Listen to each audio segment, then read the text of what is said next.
Selamat siang para netizen dimanapun kita berada, salam inspirasi bagi kita semua. Ini menarik ya, ketika ada kabar bahwa PKB ingin bergabung atau berpaling dari koalisi Indonesia Maju Plus atau Ridwan Kamil, kabarnya akan beralih mengusung Anies Baswedan. Ternyata AHY kaget. AHY kaget, kok bisa ya? Kok bisa? Saya dengar itu di atas tadi. Saya dengar kan begitu kan ya. Nampaknya agak panik. Ada apa di situ begitu? Mungkin satu sisi takut kalah saing. Inilah politik yang ada. Ini AHY ngaku dengar isu PKB beralih usung Anies Baswedan. Nah, ngeri-ngeri sedap ternyata. Ya, saya kira PKB tidak berani begitu kan. Dan sekarang ini bagaimana ya kekuatan dari PKB ini ya untuk bisa menjadi posisi Caimin ini semakin kuat. Dengan cara apa? Bergabung kepada pemerintah ya. Karena Caimin ini licin orangnya begitu kan. Licin sekali. Bisa cacet jadi begitu kan. Makanya dengan adanya situasi politik sekarang ini ketika mendengar AHY kaget, wah ada apa ini begitu kan? Benar nggak? Wah, posisi kita terancam dong. Misalnya begitu kan ya. Tapi ya inilah politik yang ada. Makanya dengan adanya seperti ini kan masih simpang siur sebenarnya. Tidak mungkinlah PKB itu ya mereka beralih dukungan kepada berpaling di situ begitu ya demi mengusung Anies Baswedan. Dia tidak akan mempertaruhkan reputasi dari seorang Caimin. Pasti diungkit kembali masalah ini, masalah itu. Ini AHY ngaku dengar ya isu PKB beralih usung Anies Baswedan. Mari desak Caimin usung Anies Baswedan ya, kami kemenangan rakyat Jakarta. Sikat kesempatan emas ini Caimin, partai lain udah main-main strateginya.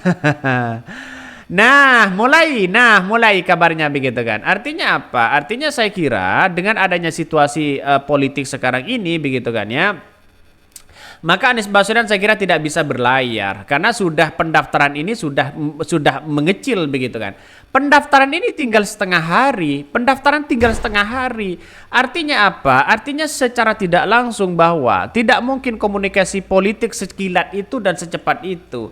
Makanya dengan adanya seperti ini kan kaget kalau PKB keluar dari itu. Mereka pasti dimarahi sama Prabowo. Tapi sebenarnya kan Prabowo dengan PKB kan tidak ada masalah sebenarnya begitu. Mau ngusung ini, mau ngusung itu begitu kan ya. Tapi nampaknya bagaimana Anies Baswedan ini kalau bisa berlayar ya di tahun 2029 mereka yang kita lihat begitu kan ya sosok itu begitu dan bahkan itu ditakuti oleh PDIP. Takut ya Anies menjadi presiden. Kalau Anies Baswedan presiden apakah mampu mengikuti arah politik yang dilakukan oleh seorang PDIP? Nah, ini yang menjadi perdebatan panjang di situ begitu kan. Jadi artinya apa? Artinya bahwa Anies Baswedan mau jadi ini jadi itu ya bagi kami sah-sah aja dan bahkan partai sah-sah aja mengusung siapapun. Tapi ingat, yang rugi itu bukan Anies Baswedan, yang rugi itu adalah masyarakat Indonesia yang punya konstituen banyak, yang kemudian ada anak bangsa untuk mempergi bangsa kita. Itu yang rugi. Ya mungkin ya partai ya mana lihat hitungan-hitungan seperti itu yang mereka lakukan yang penting kan punya kesempatan dalam artian kepentingan itu terselubung. Mari kita baca ya. AHY ngaku dengar isu PKB beralih dukung Anies Baswedan. AHY mendengar kabar PKB beralih dukungan dari Ridwan Kamil ke Anies Baswedan di Pilkada Jakarta. AHY meminta Sekjen Partai Demokrat untuk memastikan kebenaran informasi tersebut. Dan pada akhirnya ada yang mengatakan bahwa ini adalah hoax begitu kan ya. Ada yang mengatakan seperti itu ya. Jadi artinya mungkin AHY ini kaget begitu kan. Kagetnya di situ adalah melihat bagaimana potensi Anies Baswedan kok tiba-tiba bisa begitu. Tapi sekarang ini Demokrat sudah tidak bisa berkutik mereka, tidak bisa ngapa-ngapain mereka begitu kan. Di berbagai daerah, ya hanya di Jawa Timur begitu dapat wakil begitu. Di berbagai daerah ada, tapi nggak sebanyak ya seperti PKS, nggak sebanyak Partai Golkar, nggak sebanyak partai-partai lain begitu kan. Kalau mereka mengajukan kadernya sendiri sebenarnya banyak yang potensi di situ begitu. Apalagi di Jawa Tengah, apalagi di Jawa Barat. Kader-kader Demokrat itu punya militan yang kuat terhadap partai. Saya kira untuk disodorkan menjadi wakil ini bukan tidak mungkin begitu kan. Seperti DKI Jakarta, Partai Demokrat dapat apa? Kan begitu hitung-hitungannya begitu kan. Ya, PKB dapat apa? Nasdem dapat apa?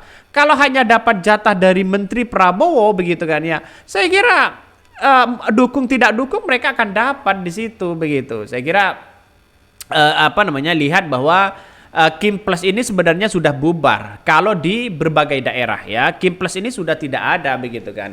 Ya seperti Banten Kim Plusnya sudah tidak ada saya kira begitu kan ya. Tapi kenapa di DKI Jakarta? Karena di Jakarta itu punya kekuatan yang sangat luar biasa. Dikit-dikit viral, dikit-dikit viral, dikit-dikit diliput ya. Apalagi mereka punya prestasi begitu. Makanya nampaknya kata netizen ya Mulyono tidak suka begitu kan ya. Kalau Anies Baswedan itu berlayar di situ. Nampaknya Prabowo dengan dikasih nilai 11 dari 100 itu juga menjadi sakit hati begitu kan ya.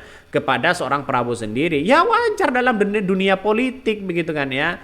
Ya kalau sakit hati balas dong bahwa kepemimpinan Anies Baswedan dikasih bernilai berapa kan begitu seharusnya begitu. Tapi ya inilah politik yang ada.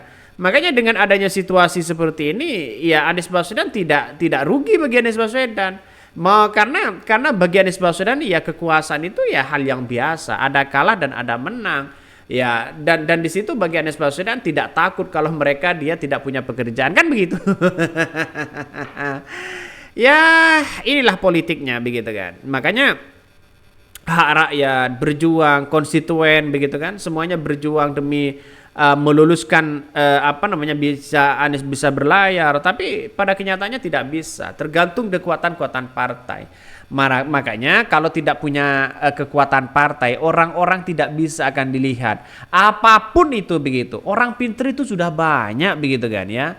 Orang pintar itu sudah banyak, tapi ya untuk menjadi posisi dirinya menjadi ini menjadi itu, kalau mereka tidak dekat dengan partai, mereka juga tidak bisa.